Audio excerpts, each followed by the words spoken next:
ஓம் சாந்தி. அவ்யக்த முரளி 18-1-1979. அவ்யக்த பாப்தாதா, மதுபன். நினைவு நாளை நிரந்தரமாக சக்தி நிறைந்த நாளாக கொண்டாடுவதற்காக அறிவுரைகள். இன்று அனைத்து குழந்தைகளும் விசேஷமாக சாக்கார பாபாவின் நினைவில், அன்பு சொரூபத்தின் நினைவில் அதிகமாக இருந்தாங்க. சாக்காரத்தில் இருந்து ஆக்காரியான தந்தை அனைவரின் கண்களில் நிரம்பி இருந்தாங்க. அமிர்த வேளையில் தொடங்கி பாரதம் மற்றும் வெளிநாட்டு குழந்தைகளின் நினைவின் செய்தி முழு வதனத்தில் வாயுமண்டலம் மாதிரி பரவி இருந்தது. அன்பினுடைய கண்ணீர் துளிகளாலான மாலைகள் வதனத்தை அலங்கரித்து கொண்டு இருக்குது. ஒவ்வொரு குழந்தையும் பிரம்மா பாபாவின் அன்புல ஐக்கியமாகி இருந்தது.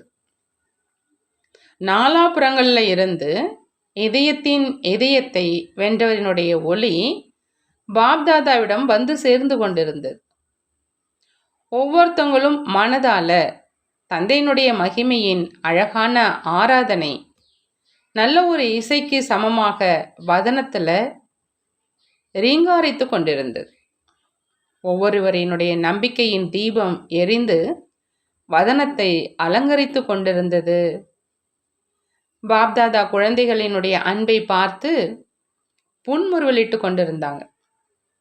வெளிநாடு மற்றும் பாரதத்தை சேர்ந்த குழந்தைகள் தன்னுடைய புத்தியினுடைய நினைவு மூலமாக வதனத்தையும் வந்தடைந்திருந்தாங்க. பிரம்மா பாபாவும் குழந்தைகளின் அன்பு கடல்ல குழந்தைகளின் அன்புல ஐக்கியமாகி இருந்தாங்க. மேலும் அன்பிற்கான பிரதிபலனை கொடுத்து கொண்டிருந்தாங்க. தந்தையிடம் குழந்தைகள், எங்கள் அனைவரையும் விட முதல்ல நீங்கள் தனியாக ஏன் வதனவாசி ஆனீங்க அப்படின்னு கேட்குறாங்க. பெரும்பான்மையான குழந்தைகளுடைய அன்பு நிறைந்த கேள்வியாக இதுதான் இருந்தது. தந்தை சொன்னாங்க, எப்படி தொடக்கத்தில் ஸ்தாபனையினுடைய காரியத்துக்காக சாக்கார ரூபத்தில் பொறுப்பாளராக ஒருவர் தான் ஆனார். தந்தையினுடைய தந்தி முதல்ல ஒருவருக்கு வந்தது. சேவைக்காக அனைத்தையும் தியாகம் செய்பவராக ஒருவர் தனியாக ஆனார். அவரை பார்த்து குழந்தைகள் தந்தையை பின்பற்றி நடக்கிறவங்க ஆனாங்க. தியாகம் மற்றும் பாக்கியம் இரண்டிலும் நம்பர் 1ஆக தந்தை பொறுப்பாளர் ஆனார். இப்போ இறுதியில் கூட குழந்தைகளை உயர்ந்த நிலைக்கு தூக்குவதற்காக மற்றும் அவ்யக்தமாக ஆக்குவதற்காக தந்தை தானே அவ்யக்த வதனவாசியாக வேண்டியதாயிற்று. இந்த சாக்கார உலகத்திலிருந்து உயர்ந்த ஸ்தானமான அவ்யக்த வதனத்தில் இருக்க வேண்டியதானது. இப்போ தந்தை சொல்றாங்க, தந்தைக்கு சமமா தன்னை மற்றும் சேவையை சம்பன்னமாக்குங்க. தந்தைக்கு சமமாக அவ்யக்த வதனவாசியாக ஆயிடுங்க. பாப்தாதா இப்போ கூட வரவழைச்சிட்டு இருக்கிறாங்க. எதற்காக நேரம் எடுக்குது? நாடகத்தின் காலதாமதமா? நாடகத்தில் கூட ஆனாங்க. ஒரு சின்ன விஷயத்தை மட்டும் திட எண்ண ரூபத்தில் தாரணை செஞ்சீங்க அப்படின்னா நிரந்தரமான சந்திப்பு ஆயிடும். எப்படி இன்றைய நாளில் காரணமாக யார் சகஜ யோகி, நிரந்தர யோகி, ஒரு தந்தை தவிர வேறு யாரும் இல்லை அப்படிங்கிற இந்த நிலையில் நிலைச்சிருக்கீங்க. அதே மாதிரி எப்பொழுதும் அமரர் ஆகுக அப்படிங்கிற வரத்துக்கு உரியவராக ஆனீங்க அப்படின்னா என்ன ஆகும்? நிரந்தரமாக பிரிவதற்கு விடை கிடைச்சிடும். மேலும் எப்பொழுதும் இணைந்திருப்பதற்கான பாராட்டுகள் ஆயிடும். அன்பு சொரூபத்தை சமமான சொரூபத்தில் மாற்றம் செய்யுங்க. எப்படி ஏதேனும் ஆத்மாவோடு அன்பு ஏற்படுது அப்படின்னா அன்புக்கான சொரூபம் எது? அன்புக்குரியவருக்கு எது விருப்பமோ அதுதான் அன்பு செலுத்துபவர்களுடைய விருப்பமாக இருக்கணும். நடந்து கொள்வது, அருந்துவது, குடிப்பது, இருப்பது அனைத்தும் அன்புக்குரியவரின் மன விருப்பத்துக்கு ஏற்றதாக இருக்கணும். அதே மாதிரி தந்தை மேல் உள்ள அன்பிலும் தந்தைக்கு எதன் மேல் அன்பு இருக்குது அப்படின்னு தெரிஞ்சிருக்கீங்களா? தந்தைக்கு எப்பொழுதுமே என்ன விருப்பம் இருக்குது?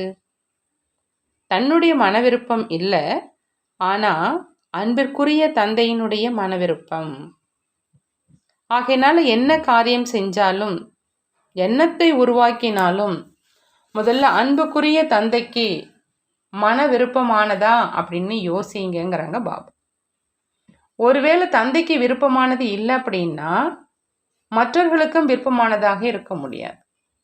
ஆகையினால அன்புக்குரியவரின் விருப்பத்துக்கு ஏற்றவாறு நடந்து கொள்ளணும், அவ்வளவுதான். இந்த அளவு நன்றி கடனை எப்பொழுதும் செய்ய முடியும் தான் இல்லையா?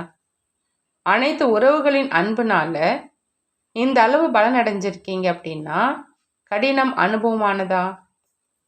இன்றைய நினைவு நாளை நிரந்தரமா சக்திசாலியான நாளாக கொண்டாடுங்க. எது தந்தையினுடைய விருப்பமோ அதுதான் என்னுடைய விருப்பமும் அப்படிங்கிற எண்ணத்தை வைங்க. எப்பொழுதும் தந்தைக்கு விருப்பமானவராக, மற்றவர்களுக்கு விருப்பமானவராக இருக்கணும். இன்றைய சக்திசாலியான நாள் அன்று அனைத்து குழந்தைகளும் திட எண்ணம் அப்படிங்கிற ஒரு விரல் கொடுத்து மனமுடைந்து போவது, எந்த ஒரு சமஸ்காரம் மற்றும் சூழ்நிலைகளுடைய வசமாகிறது, அற்ப கால பிராப்தி செய்விக்கும் நபர் மற்றும் சாதனங்கள் பக்கம் கவரப்படுவது, இந்த அனைத்து பலகீனங்கள் அப்படிங்கிற கலியுக மலையை நிரந்தரமாக தூக்கி எறியுங்கிறாங்க பாபா. மேலும் நிரந்தரமான வெற்றி அடைபவராகவும் ஆகுங்க. வெற்றி உங்களுடைய திலகம், வெற்றி உங்களுடைய கழுத்தின் மாலை, வெற்றி உங்களுடைய பிறப்புரிமை. எப்பொழுதும் இந்த சக்திசாலியான சொரூபத்தில் இருங்கிறாங்க பாபா. இதுதான் அன்பிற்காக நீங்க செய்ய வேண்டிய நன்றி கடன். பிரம்மா முழு ஞானத்தின் சாரத்தை தன்னுள் தாரணை செய்து குழந்தைகளுக்கு தந்தையை பின்பற்றி நடப்பதற்கான தைரியம் கொடுத்தார். சாக்கார ரூபம் மூலமாக விலைமதிக்க முடியாத இறுதி மகா வாக்கியம் அப்படிங்கிற பரிசு கொடுத்தார். அந்த பரிசை சொரூபத்துல கொண்டு வந்தீங்களா அப்படின்னு தந்தை குழந்தைகள்கிட்ட கேட்கிறாங்க. பரிசுக்கான நன்றி கடனாக தந்தைக்கு அந்த சொரூபமாகி காண்பிச்சிங்களா? 3 வார்த்தைகள் மட்டும்தான் இருந்தது. நிராகாரி, நிரகங்காரி, நிர்விகாரி. அதை நடைமுறையில் கொண்டு வந்தீங்களான்னு கேட்குறாங்க பாபா.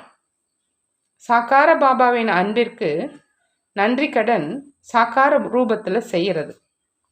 இந்த 3 வார்த்தைகளின் மூலமாகத்தான் தந்தை கர்மாதித்த நிலையை அடைந்தாங்க. அப்படின்னா தந்தையை பின்பற்றி நடங்க. சாக்கார பாபா தன்னுடைய நிலையினுடைய ஸ்தம்பம் ஆகி காண்பிச்சார். அவருடைய நினைவில் இந்த நினைவு ஸ்தம்பத்தையும் மீண்டும் உருவாக்கியிருக்கீங்க. அப்படியே நீங்களும் ஆகுங்க. சர்வ குணங்களினுடைய ஸ்தம்பம் ஆகுங்க. உலகில் உள்ள அனைத்து மதத்தை சேர்ந்த ஆத்மாக்களும் உங்கள் தாரணை சொரூப ஸ்தம்பம் என்று ஏற்றுக்கொள்ள வேண்டும். உலகின் எதிரில் ஆதி பிதாவுக்கு சமமாக சக்தி மற்றும் சாந்தியினுடைய ஸ்தம்பம் ஆகுங்க. அன்பு நிரம்பிய செய்திகளாக என்னென்ன குழந்தைகள் அனுப்பியிருக்கிறார்களோ அதற்கு பிரதிபலனாக பாப்தாதாவும் அனைத்து அன்பிற்குரிய குழந்தைகளுக்கு பல மடங்கு அன்பை கொடுத்து கொண்டிருக்கிறாங்க. இப்பொழுது நிரந்தரமாக பத்மாபதம் பாக்கியசாலியாக இருங்க அப்படிங்கிறாங்க பாபா. நல்லது. அந்த மாதிரி எப்பொழுதும் தந்தையின் நினைவு மூலம் சக்திசாலியான சொரூபமான, எப்பொழுதும் தந்தையின் மன விருப்பமான, எப்பொழுதும் திட எண்ணம் மூலமாக தன்னை மற்றும் உலகை ஒரு நொடியில் மாற்றம் செய்யக்கூடிய, எப்பொழுதும் உலகின் எதிரில் சக்தி மற்றும் சாந்தியின் ஸ்தம்பத்துக்கு சமமாக நிலைத்திருக்கக்கூடிய அந்த மாதிரி பாப்தாதாவின் நெருங்கிய காணாமல் போய் கண்டெடுக்கப்பட்ட குழந்தைகளுக்கு பாப்தாதாவின் அன்பு நினைவுகள் மற்றும் நமஸ்காரம். நாமும் நம்மளுடைய பாப்தாதாவுக்கு அன்பு நினைவுகள் மற்றும் நமஸ்காரம் செய்வோம். நல்லது. ஓம் சாந்தி.